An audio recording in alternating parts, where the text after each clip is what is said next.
అలానే విశేషరావు. Real estate అనేది రాజకీయంతో ముడిపడి ఉంది. రాజకీయ నేతలు దానితో గేమ్ ఆడుతున్నారు. ప్రభుత్వాల యొక్క బెంచ్ మార్క్, పనితీరు యొక్క బెంచ్ మార్క్ను కూడా రియల్ ఎస్టేట్ తోటి ముడిపెడుతూ ఉన్నారు. ఇది కేసీఆర్ గారి దగ్గర నుంచి ప్రారంభమైంది ఇలాంటి టెండెన్సీ. ఇప్పుడున్నటువంటి ప్రభుత్వం, రేవంత్ రెడ్డి గారి ప్రభుత్వం, ప్రభుత్వ భూములు వేలం వేయటం ద్వారా ఒక హైప్ క్రియేట్ చేసే ప్రయత్నం ప్రారంభం చేస్తూ ఉంది అనేది ఇప్పుడు రియల్ ఎస్టేట్ వర్గాల్లో ఒక చర్చ. ఎందుకనంటే హైదరాబాద్ రియల్ ఎస్టేట్ మార్కెట్ అనేది గత 1 year నుంచి డే బై డే తగ్గుతూ వస్తుంది. తాజాగా వచ్చినటువంటి సర్వేల ప్రకారం కూడా అన్రాక్ లాంటి ప్రముఖ సంస్థలు ఇచ్చినటువంటి రేటింగ్ ప్రకారం ముంబై, బెంగళూరు ఈ 2 చోట్ల గ్రోత్ కనిపించింది. కానీ హైదరాబాద్లో 9% తగ్గిందని చెప్పి అన్రాక్ సంస్థ చెప్పింది. జస్ట్ రీసెంట్గా లాస్ట్ వీక్లో వచ్చినటువంటి రిపోర్ట్ ప్రకారం. అంటే హైదరాబాద్లో రియల్ ఎస్టేట్ కంప్లీట్గా పడుకుంది. ట్రాన్సాక్షన్స్ లేవు. ఎక్కడైనా ట్రాన్సాక్షన్స్ ఉన్నాయని అంటే కేవలం 5 కోట్ల పైన విల్లాలు ఏదైతే ఉన్నాయో ఆ విల్లాల్లో మాత్రమే కొంచెం మూమెంట్ ఉంది అని చెప్పి లేటెస్ట్గా వచ్చినటువంటి అన్రాక్ సంస్థ ఇచ్చినటువంటి రిపోర్టు. అయితే ముంబైతోటి కానీ బెంగళూరుతో కానీ పోల్చుకుంటే చాలా దారుణమైన పరిస్థితుల్లో హైదరాబాద్ ఉందని చెప్పి లేటెస్ట్గా వచ్చినటువంటి రిపోర్టు. 140% గత ఏడాదితో పోల్చుకుంటే బెంగళూరు రియల్ ఎస్టేట్ పెరిగింది. 140% పెరిగింది. అలాగే ముంబైది దాదాపుగా 40% పెరిగింది. కానీ హైదరాబాద్ 9% తగ్గింది. అంటే ఆ 2 సిటీలతో పోల్చుకుంటే వాళ్ళదేమో పెరిగింది, ఇదేమో గత ఏడాది కంటే 9% తగ్గింది హైదరాబాద్. అంటే రియల్ ఎస్టేట్ పరిస్థితి హైదరాబాద్లో ఏ విధంగా ఉందనేది మనకి క్లియర్గా అర్థమవుతుంది. దీనికి కారణం ఏంటి అంటే అవసరానికి మించినటువంటి ప్రాజెక్టుని చేపట్టడం ఒకటి. 2, కేసీఆర్ గారు ఉన్నప్పుడు ఆర్టిఫిషియల్గా భూముల రేట్ని హైప్ చేసి సామాన్యులకు అందుబాటులో లేని విధంగా తీసుకెళ్ళిపోయారు. దాంతో పేద మధ్యతరగతి వర్గాలు ఎక్కువగా ఉండేటువంటి హైదరాబాద్లో ఫ్లాట్ల రేటు లేదా ఇళ్ల రేటు అందుబాటులో లేని విధంగా అయిపోయింది. ఉదాహరణ తీసుకుంటే మనం 2020లో తీసుకుంటే విల్లాలు 1.5 పెడితే వచ్చాయి. ఇవాళ అదే విల్లా 3 కోట్లు పెట్టినా కానీ రావట్లా. పోనీ అదేమన్నా కొనుగోలు చేస్తున్నారు, ఆ రేటు కంటే ఎవరు కొనుగోలు చేయట్లా. ఎవరన్నా పోయి అడిగితే 3 కోట్లు చెప్తున్నారు. దాంతో ట్రాన్సాక్షన్స్ ఆగిపోయినాయి. ఈ ట్రాన్సాక్షన్స్ నెంబర్ ఆఫ్ ట్రాన్సాక్షన్స్ ఆగిపోయినాయి. రెవెన్యూ చూసేటప్పటికి మళ్ళీ గత ఏడాదితో పోల్చుకుంటే రెవెన్యూ ఎక్కువ కనపడుతుంది. మరి ఈ లాజిక్ ఏంటి అని చెప్పి మీరు అనుకోవచ్చు.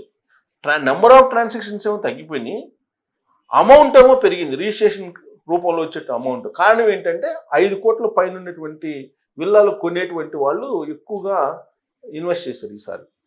అందువల్ల అమౌంట్ పెరిగింది. దానికి అనుగుణంగా రిజిస్ట్రేషన్ రూపంలో వచ్చిన ఆదాయం కూడా ప్రభుత్వానికి పెరిగింది. ఇది హైదరాబాద్లో ఉన్నటువంటి ఒక రియల్ సిచ్యువేషన్.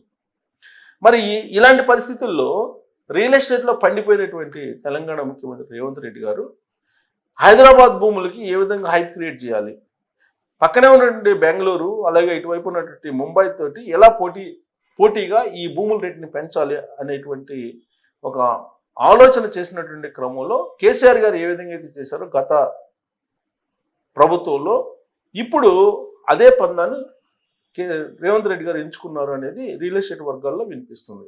ఏంటి, హైదరాబాద్లో ప్రభుత్వ హెచ్ఎండిఏ భూముల్ని వేలం వేయడం ద్వారా ఒక హైప్ క్రియేట్ చేయాలి. రీసెంట్గా కూకట్పల్లిలో వేలం వేశారు. హైయెస్ట్ రేటు గజం 2.5 లక్షల రూపాయలు పెట్టారు. ఆ తర్వాత అక్కడ రేట్ ఎంత ఉంది అని చెప్పేసి అందరూ ఫిక్స్ అయిపోయారు. కానీ ట్రాన్సాక్షన్స్ అక్కడ జరగట్లా. కానీ ఒక హైప్ క్రియేట్ చేశారు, అక్కడ అంత రేటు ఉంది కూకట్పల్లిలో అనేది. ఇప్పుడు రాయదుర్గంకి వెళ్ళారు. ఇప్పుడు రాయదుర్గంలో భూములన్నీ వేలం వేయబోతున్నారు. అక్కడ మినిమం ఎకరా వచ్చేసి 1,10,00,000 దాకా పెట్టారు మినిమం ప్రైస్. ఇంకా అక్కడి నుంచి ఎక్కువ ఎవరు పాడితే వాళ్ళకి. నిజంగా అక్కడ పాడేటువంటి అవకాశం ఉందా అని అంటే, గతంలో కోకాపేటలో కేసీఆర్ గారు ఏం చేశారంటే కొంతమంది చేత ఆ ల్యాండ్స్ని ఓపెన్ ఆక్షన్లో పాడిచ్చారు 100 కోట్లకి. అది రికార్డ్ స్థాయిలో పలికింది రేట్ అని చెప్పేసి అందరూ భావించారు. కానీ ఎవరైతే వేలంలో పాడుకున్నారో వాళ్ళు రిజిస్ట్రేషన్కి రాలా. వాళ్ళు కేవలం టెండర్ పడుకునే దానికి కట్టినటువంటి డిపాజిట్ ఉంది కదా, దాన్ని వదులుకొని వెళ్ళిపోయారు. ఆ రేట్ని బేస్ చేసుకొని పక్కనే ఉండేటువంటి వెంచర్స్, కొంతమంది బినామీ పేరుతో వేసినటువంటి వెంచర్స్ని కొన్ని వందల మందికి అమ్ముకొని గెయిన్ అయ్యారు, కొన్ని వేల కోట్ల రూపాయలు గెయిన్ అయ్యారు. ఇది రియల్ ఎస్టేట్లో వాస్తవంగా జరిగింది. అంటే వాస్తవ రేటు కంటే కృత్రిమ రేట్ని సృష్టించడం కారణంగా ఇవాళ హైదరాబాద్లో మార్కెట్ తగ్గిపోయినట్టు కనిపిస్తుంది, బెంగళూరులో ముంబైలో పెరిగినట్టు కనిపిస్తుంది. ఈ ప్రభుత్వం కూడా ఇప్పుడు కృత్రిమ రేట్ని క్రియేట్ చేయడానికి ప్రయత్నం చేస్తుంది అనేది రియల్ ఎస్టేట్లకు సంబంధించినటువంటి కొన్ని వర్గాలు ఇప్పుడు చెప్తున్నాయి. సరే, ఈ వేలానికి సంబంధించి నేను చెప్తాను ఎక్కడెక్కడ అనేది. ప్రభుత్వం మరోసారి నిధుల సమీకరణకు సిద్ధమైంది. హైదరాబాద్ ఐటీ క్యారిడార్కు అత్యంత సమీపంలో ఉన్న రాయదుర్గంలో విలువైనటువంటి ప్రభుత్వ భూములను ఈ వేలం వేయాలని నిర్ణయించింది. ఈ వేలంలో ఎకరాకు కనీస ధరను ఏకంగా 101 కోట్లకు ప్రకటించింది. ఇది మినిమం రేట్, దేవుడి పాట అంటారు వేలంలో. 101 కోట్లు మినిమం ప్రకటించింది. అందరి దృష్టిని ఆకర్షించింది. ఈ భూముల విక్రయం ద్వారా ప్రభుత్వ ఖజానాకు కనీసం 2000 కోట్లకు పైగా ఆదాయం వస్తుందని అధికారులు అంచనా వేస్తున్నారు.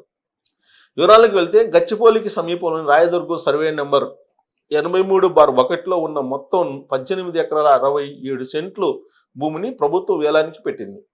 ఇందులో ఫ్లాట్ నెంబర్ 19లో 11 ఎకరాలు, ఫ్లాట్ నెంబర్ 15A/2లో 7 ఎకరాల 67 సెంట్లు ఉన్నాయి.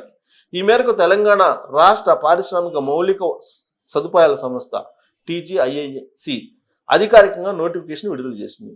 ఈ వేలం ప్రక్రియ అక్టోబర్ 6వ తేదీన మధ్యాహ్నం, అంటే అక్టోబర్ 6వ తారీఖు అంటే నెక్స్ట్ మంత్ 6వ తేదీన మధ్యాహ్నం 3 గంటల నుంచి సాయంత్రం 6 గంటల వరకు ఆన్లైన్లో జరగనుంది. వేలంలో పాల్గొనాలనుకునే సంస్థలు లేదా వ్యక్తులు అక్టోబర్ 1వ తేదీ సాయంత్రం 5 గంటల లోపు తమ బిడ్లను దాఖలు చేయాల్సి ఉంటుంది. ఆసక్తి ఉన్నవారు అక్టోబర్ 4వ తేదీ వరకు ఈ భూములను సందర్శించేందుకు అవకాశం కల్పించారు. వేలంలో పాల్గొనేందుకు కొన్ని నిబంధనలు కూడా TGIIC స్పష్టం చేసింది. రిజిస్ట్రేషన్ కోసం తిరిగి చెల్లించని విధంగా GSTతో కలిపి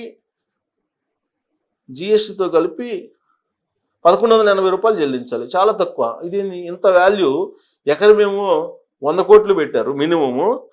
ఎవరైనా నీకు 1180 రూపాయలు కట్టి ఎవరైనా రిజిస్ట్రేషన్ చేసుకోవచ్చు. ప్రతి ఫ్లాట్కు బిడ్ డాక్యుమెంట్ ఫీజుగా 10 లక్షలు GST చెల్లించాల్సి ఉంటుంది. సో ప్రతి ఫ్లాట్కు బిడ్ డాక్యుమెంట్ ఫీజుగా 10 లక్షలు. ఓకే, రిజిస్ట్రేషన్ ఫీజు 1180, అలాగే 10 లక్షలేమో ఈ బిడ్ డాక్యుమెంట్కి కట్టాలి. అంటే 10,11,80 రూపాయలు కట్టి మీరు బిడ్లో పాల్గొనవచ్చు. వేలంలో కనీస బిడ్ పెంపు ఎకరాకు 50 లక్షలు ఉండాలని అధికారులు నిర్దేశించారు. ఐటీ హబ్కు దగ్గరగా ఉంటుంది, ఈ భూములకు భారీ డిమాండ్ ఉంటుందని ప్రభుత్వం భావిస్తుంది. సో ఇప్పుడు 10 లక్షలు కట్టి పాడతారండి వీళ్ళు. ఎంత ఇక్కడ ఉండేటువంటి 18 ఎకరాల్లో లేదంటే 7 ఎకరాల్లో పాడుకుంటారు. 7 ఎకరాల్లో కొంత భాగాన్ని పాడుకుంటారు. పాడుకొని ఎకరా 150 కోట్లు పెట్టాలని చెప్పి అంచనా వేస్తున్నారు. ఇదిగో 150 కోట్ల వరకు 50 లక్షలు అదనంగాని. అంటే ఎవరొకరు పాడతారు 10 లక్షలు కట్టి. వాళ్ళకి సంబంధించిన భూములు పక్కనే ఉంటాయి. వాళ్ళకి సంబంధించిన భూములు ఒక 10 ఎకరాలు 20 ఎకరాల్లో ఉంటుంది. ఇక్కడ 150 కోట్లు పాడతారు అనుకోండి. ఆ 10 ఎకరాల భూమిని ఎకరా 150 కోట్లు సంపద అమ్ముకోవచ్చు. ఈ 10 లక్షలు పోతే పోయింది. 10 లక్షలు పోతే అక్కడ 1000 కోట్లు వస్తాయి. ఈ 10 లక్షలు పోతే 1,100 కోట్లు వస్తాయి, 1000 కోట్లు వస్తాయి. సో కాబట్టి ఇప్పుడు మళ్ళీ ఇంకొక గేమ్ స్టార్ట్ కాబోతుంది. గతంలో కోకాపేటలో ఏ గేమ్ అయితే స్టార్ట్ అయిందో ఇప్పుడు మళ్ళీ అదే గేమ్ స్టార్ట్ అవుతుంది. ఈ గేమ్లో, ఈ వ్యూహంలో పేదలు, సామాన్య వర్గాలు పడకుండా ఉంటే వాళ్ళు జాగ్రత్త పడవచ్చు, పడకుండా ఉండకూడదు అనుకునే వాళ్ళు లేదు అని అంటే కోకాపేటలో ఏ విధంగా అయితే మోసపోయారో ఇక్కడ కూడా మోసపోవచ్చు. రేపు జరగబోయేటువంటి బిడ్డు కోకాపేట లాగా ఉంటుందా లేదంటే రియల్గా ఉంటుందా అనేది మనం చూద్దాం. Thank you.